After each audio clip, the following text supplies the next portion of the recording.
Bien, y de nuevo en Triana y en las tertulias de Ricardo Miño. Ricardo, buenos días. Buenos días, Carlos. Pues estupendamente bien. ¿Qué tal las fiestas? Pues muy bien, ya se acabaron las Pascuas, se acabaron los Reyes Magos. Y empezamos con el día a día. Y empezamos el día a día y qué amargas son mis comidas, música por la mañana y música al mediodía.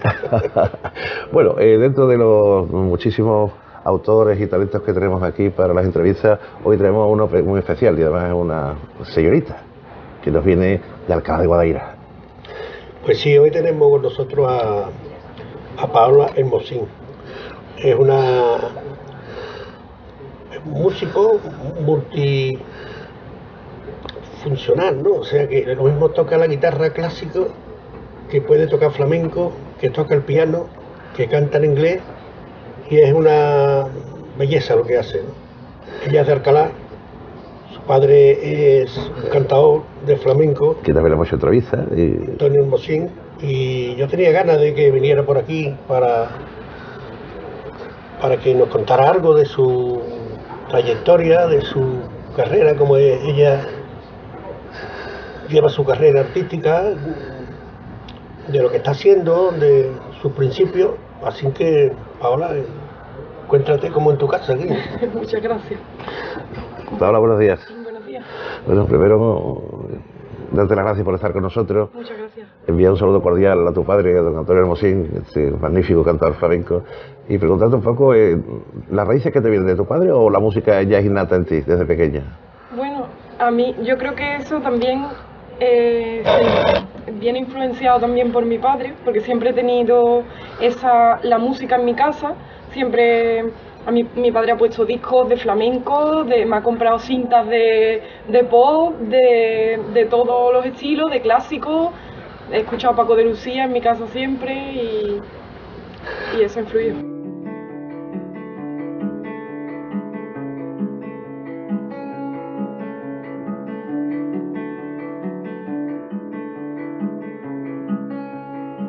Se me enredan el pelo, se hacen nudos los dedos de nuestros pies, serían palabras contestando cada uno de mis porqués, siguiendo la cuenta de las huellas de tus pasos. Encontrarte fue lo mejor que me ha pasado, lo mejor que me ha pasado. Se convierten en lazos cada uno de tus abrazos, se me atan poco a poco en los huecos de mis zapatos, y te pones tan tierno cuando ruedo mis besos por tu piel, susurrarte al oído que te quedes siempre conmigo aunque no esté. Siguiendo la cuenta de las huellas de tus pasos, encontrarte fue lo mejor que me ha pasado, lo mejor que me ha pasado.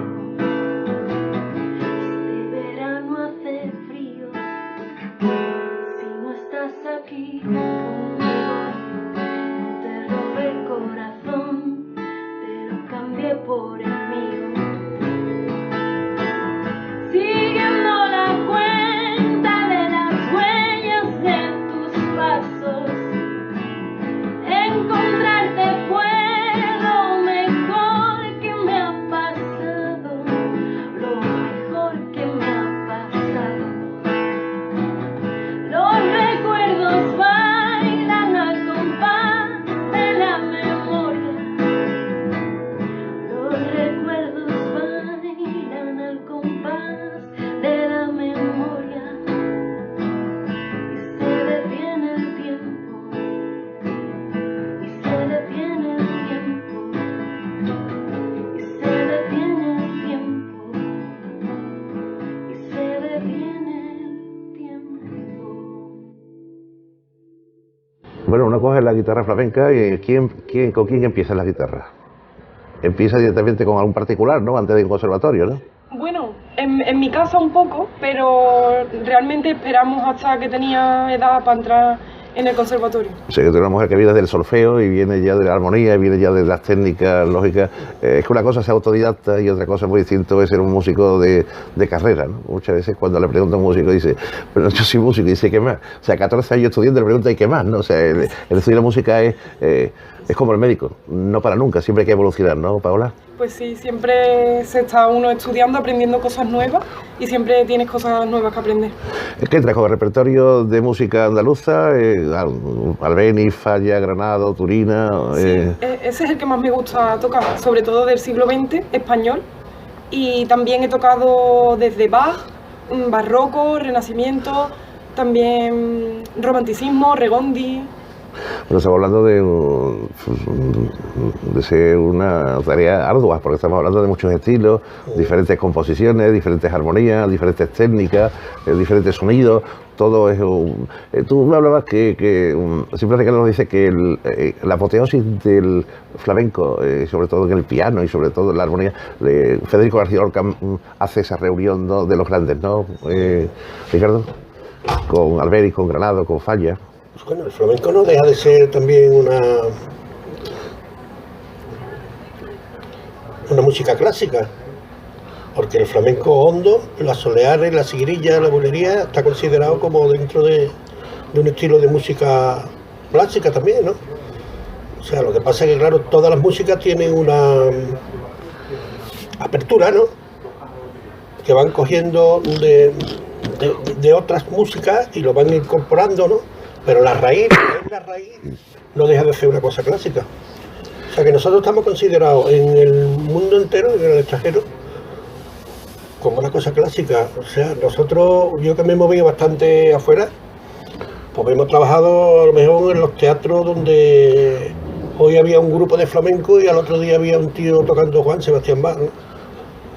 Y eso está sucediendo aquí también, ¿no? Porque tú te vas y ves la programación del Maestranza y te das cuenta de que un día hay un concierto de flamenco y otro día hay un concierto de la ópera de X, ¿no?, que traen, ¿no? Sí. Bueno, pues vamos a seguir hablando con Paola y que nos hable un poco. ¿Cuándo tienes tu primera audición? Esa audición primera, que cuando uno está en el conservatorio, eso lo sabe también tu novio que lo tenemos aquí, la ilusión, después de tanto tiempo, los nervios que entran.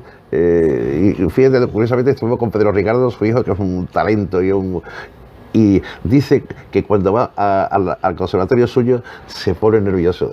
Tan es así que tuvimos que cortar una grabación porque no le gustaba a él cómo había salido con lo exquisito que es, ¿no? Es decir, que ir a tu al nuevo lugar donde empezaste es complicado, ¿verdad? Claro, es que cuando tú tienes que interpretar algo delante de gente que te conoce, delante de tus seres queridos, es como que le pones como más responsabilidad porque quieres gustar, ¿no? Quiere quedar lo mejor posible. Exactamente. Entonces eso merma un poco las facultades del músico. Sí, es verdad. Sí.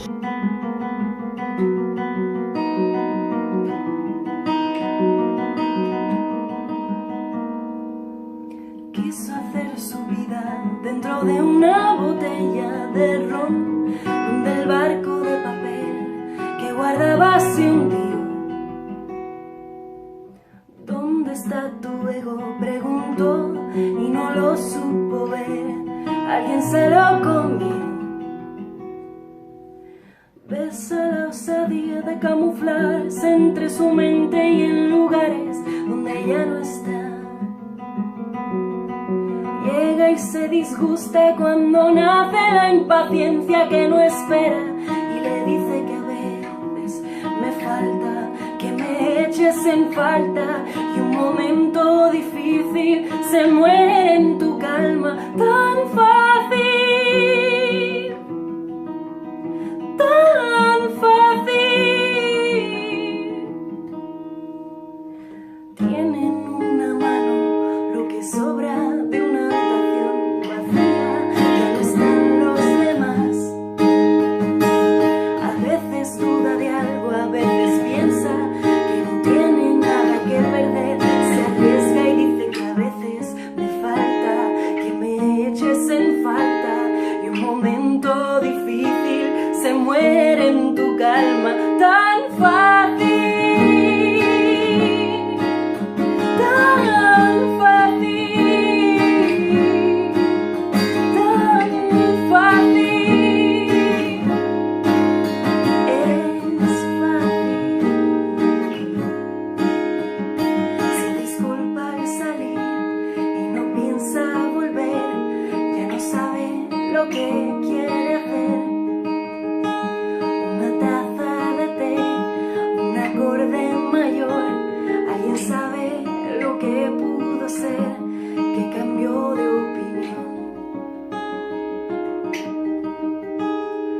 A veces me falta que me eches en falta y un momento difícil se muere en tu calma tan fácil.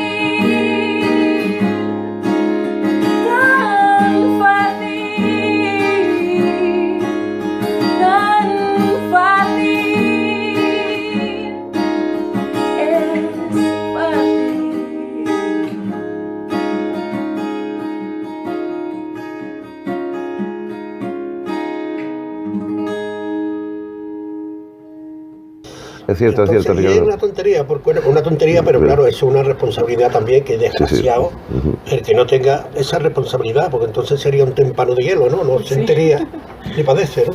En cualquier sitio pues, se puede tocar mejor que en Sevilla, por ejemplo, porque parece que hay menos gente pendiente de si falla o no falla, ¿no? Es algo psicológico, Bueno, supongo. sí, es algo, pero bueno, ¿Qué hiciste tú cuando... ¿Cuál fue tu primera audición? ¿Qué tocaste? Pues tenía 8 años y recuerdo que toqué un vals, creo que era o de Carcassi o de Sor o Aguado, de estos clásicos románticos. Y creo que salí contenta y salí con ganas de aprender más y seguir tocando. Oye, Pedro Ricardo, ¿con cuántos años tocó? Yo me acuerdo que en el sur, esas primeras audiciones que había en La Palmera, ¿con cuántos años le llevaste tú allí a Pedro Ricardo? con el traje de comunión. Con el traje de comunión, ¿no?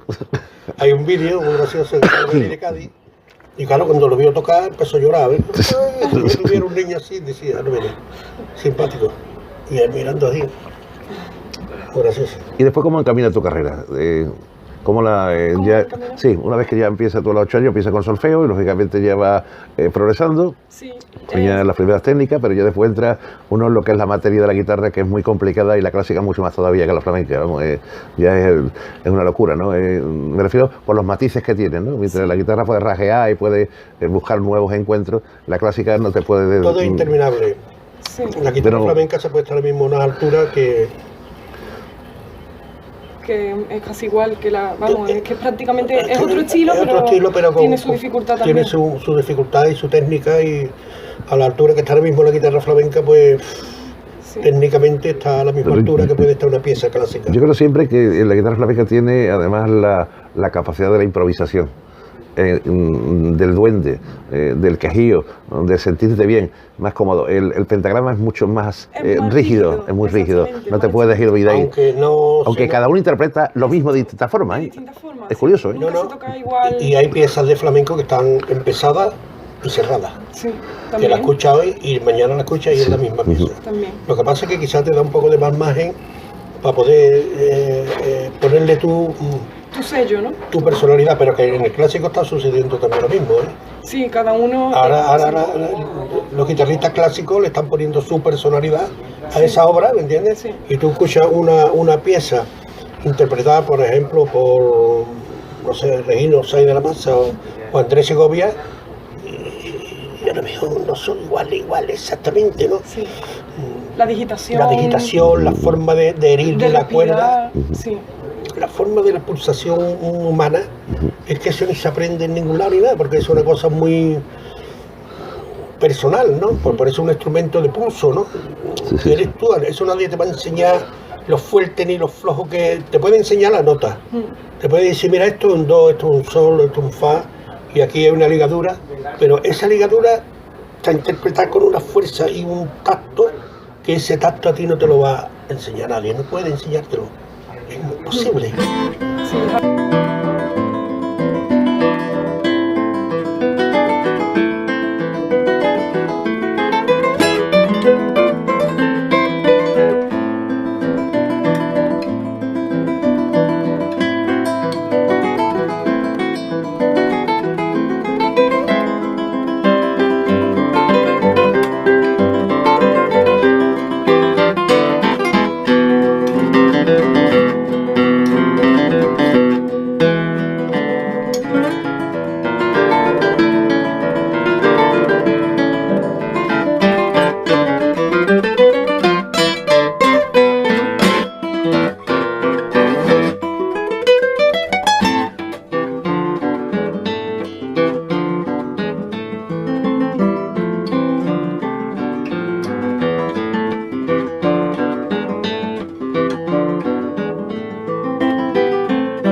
Algo muy físico, es muy personal, muy personal. Es tan personal y eso le hace que de una forma u otra pueda tener un poquito de margen, ¿no? Para que no suene igual.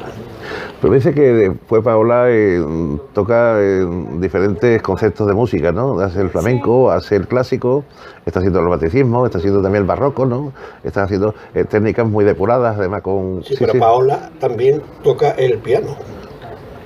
Y canta en inglés. Me gusta. Que te he dicho antes que es un músico multicultural, ¿no? Sí, sí. O sea que Sí, tiene esa... es una gama de sonidos que ella puede hacer, ¿no? Me gusta mucho, siempre me han gustado otros estilos, porque desde pequeña siempre me ha encantado cantar. Entonces, pues busqué una enseñanza aparte del conservatorio, porque en cuanto a acordes, eso es lo que le falta a la guitarra clásica.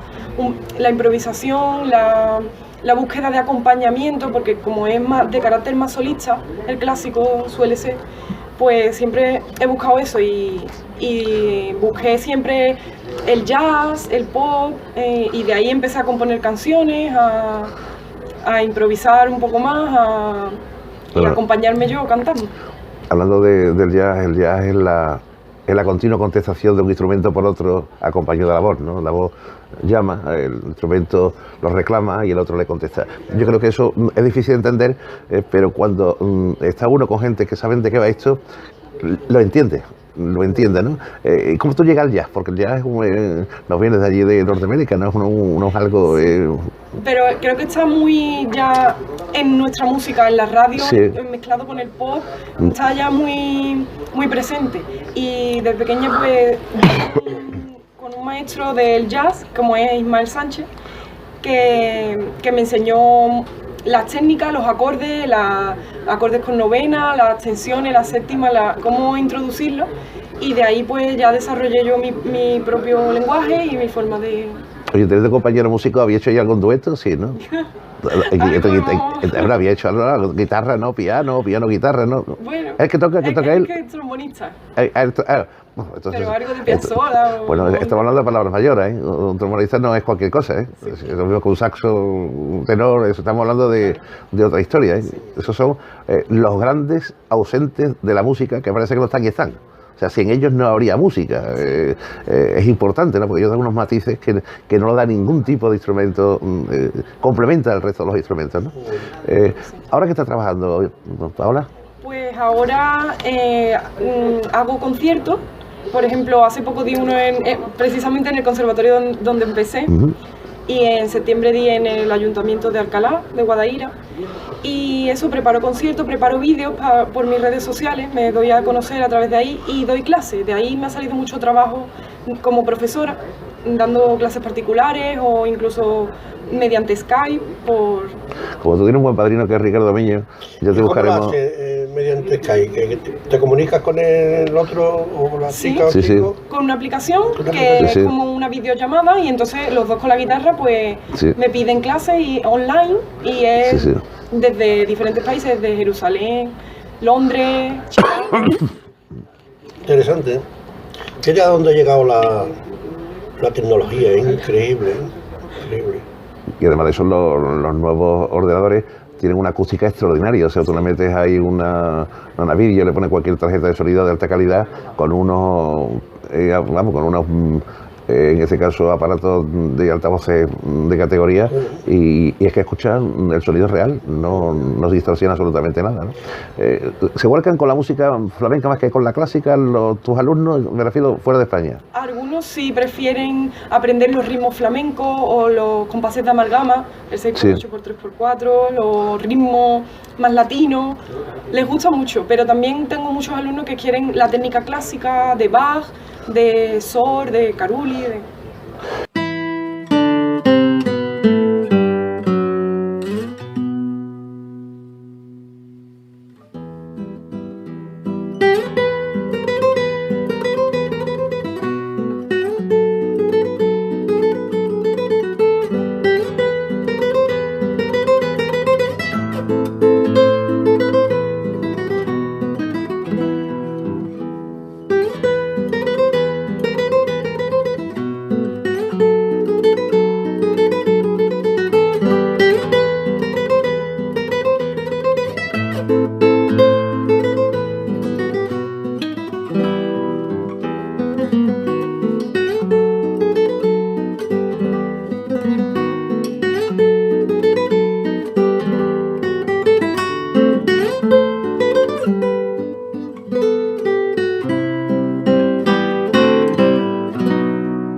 Bueno, estamos navegando por instrumentos desde la cítara, que nos viene de la gusla, de los árabes, ¿no? Pasando, pues, yo qué sé, por el cello, ¿no? Que es otro de los instrumentos también muy reconocido. Y estamos hablando también del piano. ¿En piano es cuando más concierto, en piano o en guitarra? ¿Qué es más? Realmente no me considero como pianista, pero me gusta acompañarme cuando canto y suelo tocarlo en conciertos en los que canto o en los que... Fíjate, el otro día estábamos presentando en la peña Puertas Abiertas de Largaba. Hay dos chavalicitos que con 8 o 10 años que cantan flamenco de maravilla. Además acuden a clases de cante, cantaban además por Carbonarillo, estaban cantando por Fregela de la Sierra, estaban cantando por Sevillano, vamos, que sabían lo que llevaban entre manos, ¿no?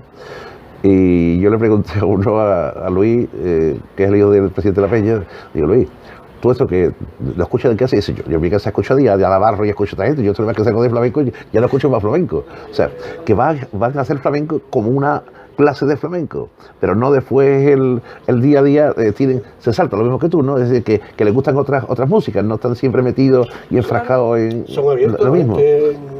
Siguen abiertos, que bueno, pueden escuchar. Yo he escuchado en mi casa desde música india siempre hasta lo que me ha apetecido, ¿no? En ese momento, ¿no? O sea, me ha abierto un poco la mente también para crear cosas nuevas, ¿no? crear o recrear, ¿no? A lo mejor he visto en una farceta antigua otras posibilidades, ¿no? Y entonces, pues, si he tenido en la mente alguna fantasía de otra música que he escuchado, pues se la he incorporado, ¿no? Y si eso ha sonado, pues ha sonado y ya está. Tú has hecho muchas cosas, Ricardo, muy distintas con Gualberto, incorporado también música hindú, has estado también con los más grandes compositores y músicos. El flauta, el piano.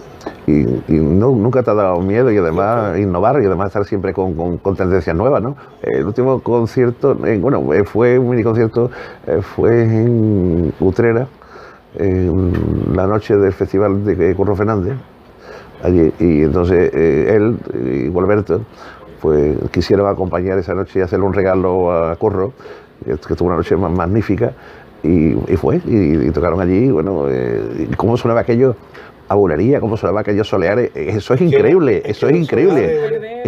Hombre, y acá hay muchos gitanos, vamos, que sabiendo que estaban escuchando, ¿no? Y lo que pasa es que eso ahora mismo, pues fíjate cómo están las cosas ahora mismo, ¿no? Ahora mismo flamenco ha cogido una dimensión ya que es increíble, ¿no? Pero eso hace 40 años o más, eso era una cosa, te miraban así. Eso lo usa el Pablo Chiquetete, ¿te acuerdas cuando se salió del flamenco normal y empezó a hacer canción, no? Eso me hicieron. Luego le decían de todo. Y sin embargo, eso no era nuevo, ¿no? Porque en el 1900, a primero de 1918 creo que fue, ya Ramón Montoya, el clásico guitarrista tan famoso, ya había grabado con un saxofón. Claro. Y en el 56 creo que fue, grabó Sabica con John Baez. Con el negro Aquilino. Con el negro Aquilino. Sí, sí. John Baez era un guitarrista de rock. Y Sabica pues, tiene un long play de eso de rock, ¿no? Y Pastora también, ¿no? Y cantó también. En el caso de Pastora Pavón, la niña de los peines, que está considerada como una de las cantadoras más puras que ha habido en la trayectoria del flamenco, cuando cantó con ese lunar que tiene el lindo, es una bulería. Pero eso no es una bulería, es una ranchera. Sí. Que ya la metió en aquella época, ya mezclaba en aquella época, ¿no? El flamenco es que se ha movido mucho, ¿no? Luego después, por supuesto, están los palos más puros, más ortodoxos, ¿no? Como los martinetes, la sigrilla, la soleá, que esos palos han quedado ahí, no estáticos, porque cada cantador le ha puesto su personalidad con la voz. Tú escuchas una soleá de Alcalá, por ejemplo, por tu padre, y a lo mejor no suena igual que la de Juan Talega. Ni Juan Talega suena igual que Antonio Mairena, ni Antonio Mairena suena igual que Chocolate. Porque además el timbre sonoro, los cantes lo hacen las voces, que son los que le dan el aire, ¿no? El aire, no, esa personalidad, ese cante. Hay voces que, por ejemplo, por muy buenas que sean, no te llega, ¿no? O no te transmite. Parece que están reñidas con ese estilo. Parece que están reñidas. Lo están haciendo el estilo, por supuesto, y además bien, ¿no? Pero luego después hay otras voces que se prestan más a ese estilo, porque eso lo ha dado el tiempo, ¿no? Eso lo ha dado el tiempo, eso lo ha dado hasta llegar a esos matices que hoy en día ya están. Pero los músicos y los artistas, hay días que están en músicos y hay días que están en artistas. Es decir, hay días que lo hacen todo cuadrado y a la perfección, y ese día, como dices tú, se pone la gente de pie y cuando tú le echas arte no lo entiendes. O sea, hay cosas que tú me decías eso. Como el día que voy a tocar yo la guitarra para mí, la gente se pone de pie, y el día que veo los hechos, la gente esa comunión que hay entre el público no se entiende. Es decir, eso suele pasar muchas veces, que un día que tú has estado, o sea, 100% es muy difícil que una persona esté en el escenario, ¿no?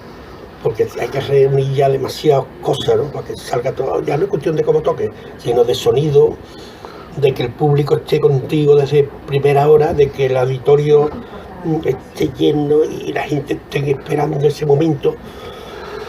Pero hay días, incluso así, que tú has estado a un nivel alto, estoy hablando de hablar con los pies puestos en el suelo, o sea, no estoy hablando de... Yo toqué ayer y toqué mejor que no, bueno, tocaste ayer, pero... De estar contento con lo que uno ha hecho, ¿no? De saber tú que tú has dado el máximo Posible tuyo, ¿no? Y ese día no te responde la gente, dice, ¿tú qué pasa aquí? Circunstancias. No me han comprendido, el público. Y días que a lo mejor sale tocando y falla más que una copeta de feria, porque es normal, ¿no? Sí, también. ¿Y cree que es así? El público... ¡Oh! ¡Qué bonito! Y yo antes, yo le decía a la gente cuando venía, después de tocar, y había pasado, por ejemplo, esto, ¿no? Que yo no había estado bien, ¡ay! ¿Qué va? No está bien, tocado, fatal, tocado. Y la gente, el público se... Habla un poquito más alto, Ricardo. Sí, Si no- se cortaba. Ahora ya no, yo me callo ya. Digo, bueno, pues le ha gustado. Ya le voy a dar, Lo que yo le voy a dar disgusto de decirle que no, ¿no? Pero que la música es que es así, la música es así, ¿no? Pero bueno, hay un refrán que dice que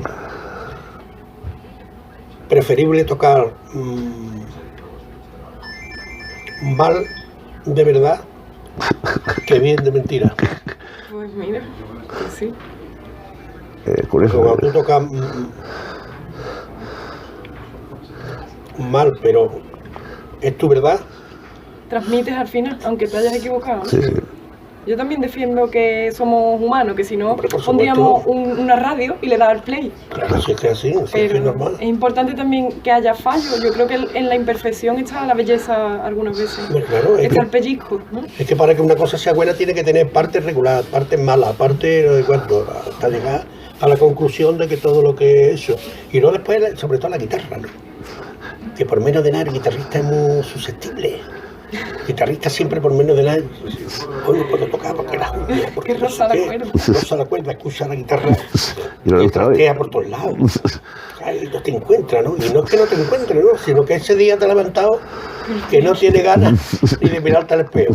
Entonces, si no te tiene ganas ni de mirarte al espejo, ¿cómo va a tener ganas de que te salga bien las cosas? Es que no te pueden salir, te pueden salir. Porque ese día tú no estás predispuesto a eso. Tú me decías un día, hablando de guitarra, dice, hay guitarristas que llevan 30 años tocando la guitarra y no han encontrado su guitarra. Claro, porque lo que no se han encontrado son ellos. La guitarra o te va o no te va. Y si un día te va, te tienes que ir siempre, claro, ¿no? O ese día tú estás equivocado, ¿qué es lo que pasa? Puede ser. Claro, yo tengo amigos que llevan tocando la guitarra toda su vida y siempre están cambiando de guitarra. Y cada vez que los veo vienen con una guitarra porque la han cambiado. Estamos hablando de guitarra buena, ¿eh? Enseñan la guitarra, digo, ¿qué has cambiado? ¿Tienes qué guitarra? Sí, la cojo yo, por ejemplo, muy buena. Sí, pero Siempre tienen... no me va, siempre hay algo, siempre hay algo. Y entonces siempre están cambiando siempre, entonces, o la guitarra te va o no te va. Es curioso. Tú me estás diciendo que seguías dando clases, estabas trabajando a nivel internacional a través de Sky, dando eso, y promociones a través de conciertos, ¿no? Supongo que muchísimos serán altruistas porque no te reclaman los ayuntamientos, te reclaman uno, te reclaman otro. El comenzar y situarse y estar cotizado es una carrera larga, y hay que, sobre todo, demostrar mucho, llegar a muchos sitios, que la gente te escuche y que la gente te siga. Es como los toreros, al principio llegan hasta que tú no pegues 6 muletazos buenos en una capea, no van a seguirte después a la plaza de toros. O sea, no hay muchos actos culturales. Alcalá es uno de los pueblos más ricos en culturas que hay ahora mismo, ¿eh? No paran de hacer cosas. Sí, y en cuanto a clásicos, hay un ciclo que se llama Música en el Patio, que allí he tocado varios años y tuve la oportunidad de participar y van artistas súper buenos, ¿no? Como Juan Carlos Rivera o María Esther Guzmán, han participado muchos artistas.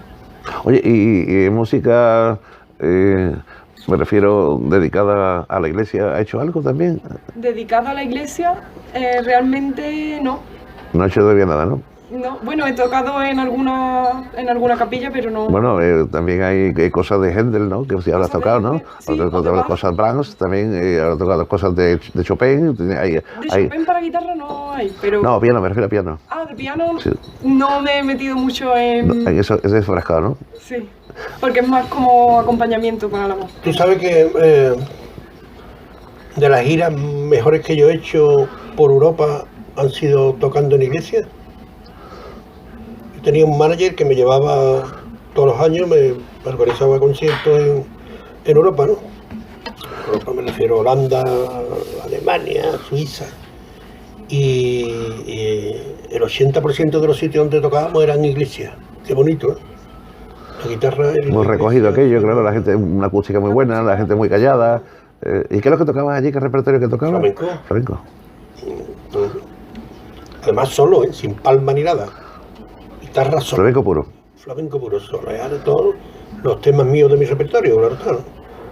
Tú también tienes muchas cosas compuestas por ti, digo, cosas maravillosas. Está la que ponemos la sintonía, una de ellas, me refiero que es un adelantado también a la época. O sea que aquí siempre hablamos de Paco de Lucía, hablamos siempre de Manolo Sanlúcar, pero hay alrededor una playa de gente importantísima. Y siempre la ha habido, siempre la ha habido, porque en los tiempos de Sabica no estaba Sabica solo, estaba Sabica, pero después estaba Esteban Sanlúcar, estaba Ricardo, estaba incluso Manolo de Huelva, que era más antiguo, pero había muchos guitarristas más de esa época, muchos que estaban en el extranjero también, había mucho.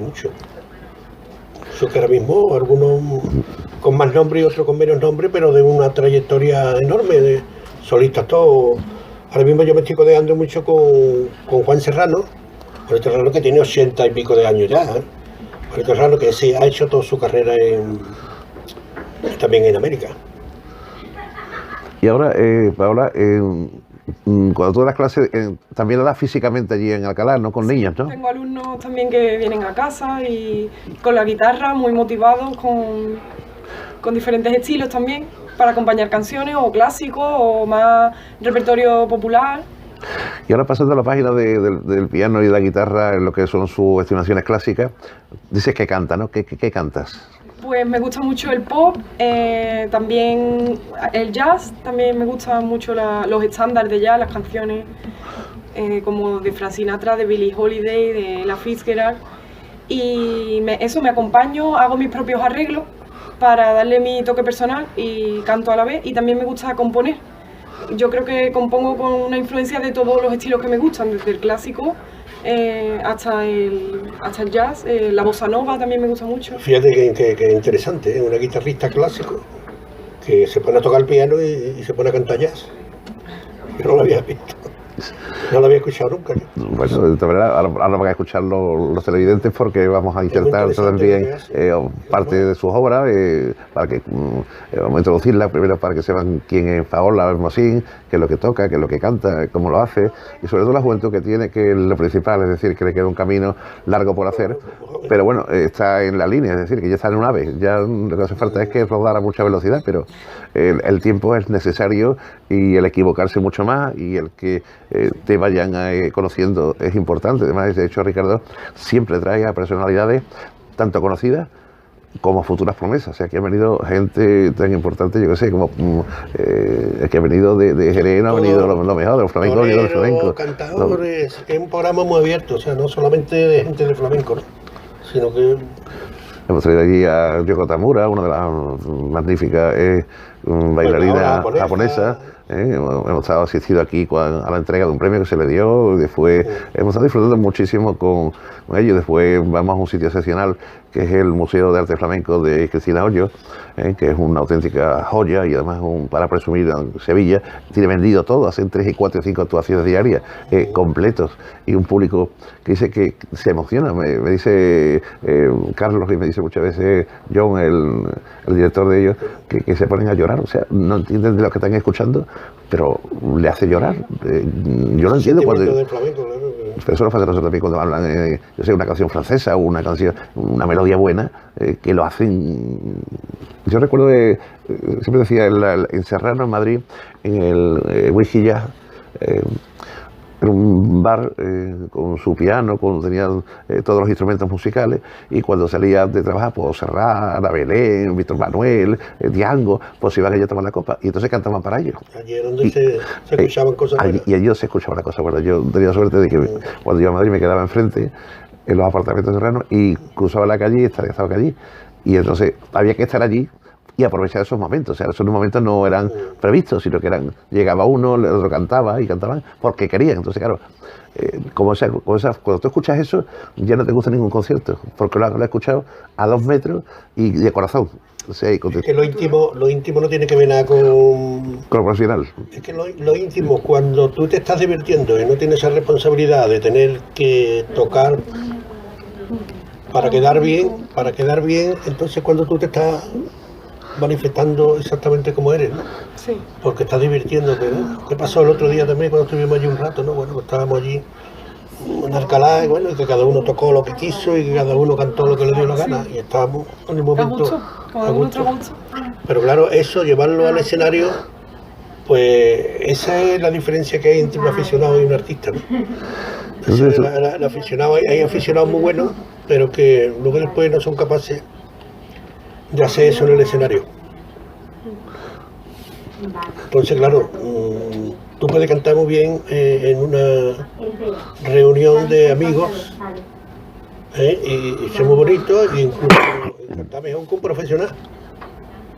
Pues eso se ha dado el caso, ¿no? Pero luego después no eres capaz de llevar eso al escenario. Imposible. Tu cuerpo no está preparado para eso. Empieza a temblar y te da miedo. Y ya no apunta nada, tú no puedes dar un concierto temblando. De todas maneras, hay que pasar la barrera esa. Pasar esa barrera. También se podrá trabajar, ¿no? Se aprende. Un poco a poco, ¿no? Se aprende también, esa barrera se aprende, pero que hay gente que no la superan, se crean una responsabilidad interna. Uy, y empiezan a... Sí. ¿no? Entonces a la mente se le entretiene y no son capaces de darlo, sí. De dar lo que... Tal es así, Ricardo, que viendo un poco el tema, había un magnífico torero en los años 40, después de la guerra, se llama Varelita, y ese hombre... Varela. Este era Varelita. Y entonces este es un torero que... ¿No sería familia tuya? No, yo soy Valera. Yo soy Valera de Juan Valera, el escritor. Este es Varela, con él. Y entonces este hombre le tocó torear con Belmonte, le tocó torear con José Lito Gallo, con toda esta gente. Y decían las crónicas que cuando llegaba de la calle Iris y entraba directamente a la plaza de toros, le entraban unas fatigas de muerte. O sea, el miedo, y cuando pisaba ya el velo se le quitaba. Y ocurre también eso también en la ópera. Hay tenores y hay sopranos y hay gente que se ponen desquiciados antes de entrar, ¿no? O sea, hasta que no llega y ven la luz que se abre y ya se relajan, ¿no? Pero hay de aquel que sea un buen artista que no sientan los nervios y la responsabilidad antes de empezar. Claro,